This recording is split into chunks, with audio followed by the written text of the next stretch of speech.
E aí, pessoal, beleza? Bom, tô falando aqui diretamente de São Paulo, vim fazer parte aqui da Campus Party, fazer umas mentorias e palestras. Encontrei meu amigo Caio, que estava dando show lá no Like a Boss do Sebrae. Tudo bom, Caio? Tudo bem, cara. Tava jogando umas palestras do Like a Boss. Bacana. Caio, a gente acabou de chegar da NRF. Vamos falar um pouquinho aqui para a moçada que acompanha aqui o canal. O que a gente viu de interessante nessa 108ª NRF, uma feira de varejo do mundo? De tudo que a gente viu, a gente gravou um episódio no podcast, vai estar aí o link para você ir lá e ouvir no podcast, que é mais completo. Falando de outros temas e tudo mais. De outros temas e tudo, a gente escolheu um tema que é a loja física voltar a ser protagonista. Você começa, que eu acho que você puxa daqui, vamos lá. Bom, vamos lá. Então, o que eu vi, a gente durante muitos anos sempre teve a tecnologia como... Os caras pareciam que era uma forçação de barra para botar a tecnologia como protagonismo e a loja ficou ali. Durante muito tempo se falava que os pure plays, aqueles que nasceram no mundo digital, iam matar as lojas físicas. As grandes revoluções que estavam vindo, iam matar o varejo de qualquer jeito. Exatamente. E aí a gente viu, e finalmente, que bom, que pessoas... com muitos temas falando de pessoas e a loja física voltando a ser protagonista. Mas, como foi dito lá, e que eu achei muito bacana, não é qualquer loja. O varejo ele não morreu, o varejo físico ele não vai morrer, mas o varejo continua sendo o mesmo. Mas sempre varejo, mas não o mesmo, né? Melhor se falando. Então, o grande lance, loja protagonista. Mas não é mais a mesma loja, Caio. É o fim da loja chata, né? É o fim da loja chata, né? O varejo físico vai morrer, o varejo chato. A loja que evolui, que vai além do produto, não. Mas se a gente pudesse colocar algumas características na tua visão, o que é que essa loja que não é chata tem, que a gente viu lá? A gente falou no podcast um pouco da transformação digital da loja, mas acho que tem um ponto muito importante para ser dito, Fred, que é essa questão da loja ser cada vez... Na verdade, assim, o varejo como um todo, as marcas que estão no varejo serem marcas híbridas, né? O que quer dizer o híbrido? Porque eu não consigo mais enxergar a fronteira de fato em que é uma experiência digital e uma experiência física. Isso está de fato não somente integrado, como a gente estava vendo nos outros anos e conversando, de como integrar essa história, mas ele já nasce de uma forma mais híbrida, de uma forma que a gente não percebe fronteiras. A gente brincou, talvez nossos filhos não, mas os filhos dos nossos filhos realmente não vão entender essa fronteira que existe entre o digital e o físico. Eles vão ver uma coisa só. Eles vão ver uma coisa só, não vai existir uma coisa separada como a gente tem hoje nesses processos, né? E outra coisa que evoluiu muito, também nessa história de você ter os momentos mais híbridos, né, é de você não ter mais barreiras sobre os segmentos. Então as lojas estão mais ousadas, elas podem propor novas questões e elas, igual a gente fala que as startups, elas não podem se apaixonar pela solução e sim pelo problema. Quando a gente pensa em lifestyle, uma evolução nessa questão do lifestyle, eu estou resolvendo o problema do meu consumidor. Então, se eu tenho lá a gente conversou de um exemplo muito bacana no podcast, por isso que você tem que escutar o podcast, mas do Santander que a gente viu, que eu vi, por exemplo, no Chile, que já está chegando no Brasil nesse formato, de o cara trazer um coworking para dentro do banco. Não é um banco que pensou em ter um coworking, é ele pensar no funcionário, na pessoa que trabalha o dia inteiro lá com um funcionário autônomo, por exemplo. Qual que é a dor desse cara? A dor desse cara tem que parar tudo que está fazendo para correr no banco. Pô, por que ele não trabalha aqui com a gente então? Então, assim, é pensar no cliente, é pensar na dor. Então, assim, você pega uma loja de roupa bacana, que a pessoa gosta de passar o dia inteiro lá, de repente tem um restaurante com qualidade, não um cafezinho meia boca na história. A gente viu exemplos de lojas que, às vezes, o restaurante tinha mais movimento que a própria loja em si, e é o grande chamariz da história toda. A Restoration Hardware, né? Que é o grande caso, exemplo nessa história. Que já tem um videozinho aí que vai rolar daqui a pouco aí no canal também, para você ver da Restoration Hardware. E aí, ó, o Caio falou dessa questão de você ter outro negócio dentro do negócio que de alguma forma tem a ver ali com o estilo de vida do seu cliente. E uma outra coisa que a gente viu lá, Caio, que eu gostei muito, foi a digitalização da loja física.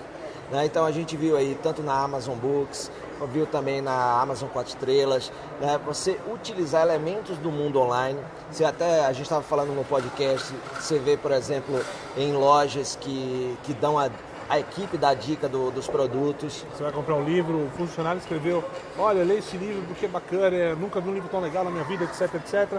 Assinado o Zezinho, o vendedor. Pum. Então entendeu? Ele emula, né? Um exemplo, né? Um review do digital. A curadoria, então você tem lá os melhores da região, né? Eu vi lá, por exemplo, as categorizações que você tem no Netflix, são categorizações diferentes, né? Filmes com mulheres empoderadas. Então, eu vi lá no Amazon Books, livros que você pode ler em 3 horas. Né? Então, você tem toda a digitalização, os reviews, essas emulações do que acontece. Quem comprou esse também comprou esse. Então isso é muito bacana também, então são ideias de um modelo mental online funcionando muito bem e ajudando a tornar a experiência cada vez melhor. E bacana que são ideias simples na maioria das vezes. Você vê um review escrito pelo funcionário na gôndola. São ideias aplicáveis a qualquer tipo de varejo, não importa onde você está no Brasil, não importa o tamanho do seu negócio.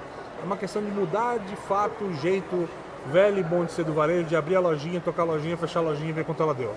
Né? Então temos que mudar esse modelo mental, de fato de buscar o que está acontecendo com o pessoal que vem comprar, qual é a dor desse cara, qual é o problema desse cara.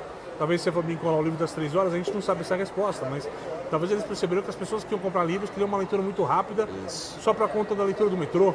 Né? Então talvez ter livros que as pessoas leem em 3 horas faz sentido. Então por que eu não indico para vender mais? Né? Muito bom. Eu também vi uma outra categoria que era livros mais vendidos na região, né? Ali em Nova York. Então, o que é que o Nova Iorquino está lendo? Então o cara, saber. Então, tudo isso não é do acaso. Estou falando né? um negócio da palestra que ele fez na Campus Party, que foi fantástica. Tu falou da Sephora, por exemplo, da cestinha, conta pra eles. Pô, conta aí, porque pronto, na verdade eu vi Eu você compartilhando. Mas o bacana dessa história Eu vi com ele, aprendi com ele. A Sephora tem lá na frente 2 cestinhas. Então se você, quem está na loja e não receber atendimento, você pega a cestinha preta, entendeu? Agora se você está na loja, então na loja, você quer ter atendimento, você pega uma cestinha vermelha. É uma comunicação muito simples, não tem nem por que falar, que difícil, não consigo implantar. Que acaba com aquela dor que o cliente tem de ser... Alguns clientes gostam de não serem incomodados, De né? nenhuma maneira. E aí você acaba, e vê bem, não tem nada de software, tecnológico, tá high-tech, não tem nada dessa conversa. simples. E muitas Caro, vezes, né? que é isso que a gente está falando. Falei da digitalização, você emula essas situações, mas tudo de uma forma simples. Review da equipe, indicação de um outro cliente, quem comprou isso também comprou isso. Tudo isso pode ser feito de forma simples, com letrinha lá bem bolada. Essa semana eu pus lá no Instagram, Caio CMGO, mas eu pus no Instagram uma lanchonete que eu fui, cara. Aquela cestinha que vem cheia de ketchup e mostarda, o cara teve trabalho de colocar uma tesourinha sem ponta. Pegar uma tesourinha sem ponta pra você cortar pro cara no cliente não ficar rasgando no dente aquele negócio. Ele viu os clientes rasgando no dente e falou, por que eu não põe uma tesourinha sem ponta? Quando lá? eu tava com o aparelho eu não conseguia de jeito nenhum, Então, velho. cara, você vai jogar uma tesourinha lá pra cortar e acabou e resolveu o problema. Quanto custa uma tesourinha para implantar na ponto de venda? Qual tipo de cultura ou treinamento que eu tenho para enfiar uma tesourinha numa cesta? Por isso que a pergunta para esse varejo em movimento, né? Porque é o mantra que eu falo, ser movimento gera movimento, é você estar pensando em fazer o incremental, a inovação incremental. O que eu já tenho que pode melhorar? Que aí saem ideias, soluções simples assim, bacanas e que o cliente melhore a experiência do cliente. O que você não pode é ficar como está, como o Caio falou, abre e fecha, começa a reclamar que o movimento caiu e tal, porque você tem que estar sempre em movimento. Exatamente. Certo? Obrigado pela companhia. Eu te agradeço, cara. Acompanhe o resto Sempre. do podcast aí, o link tá aí, porque ficou muito bacana ter o Caio aqui, sempre aprendo demais com esse cara. E eu com ele. Então acompanha ele aí, porque ele é o cara. Obrigado, Valeu. cara. Valeu.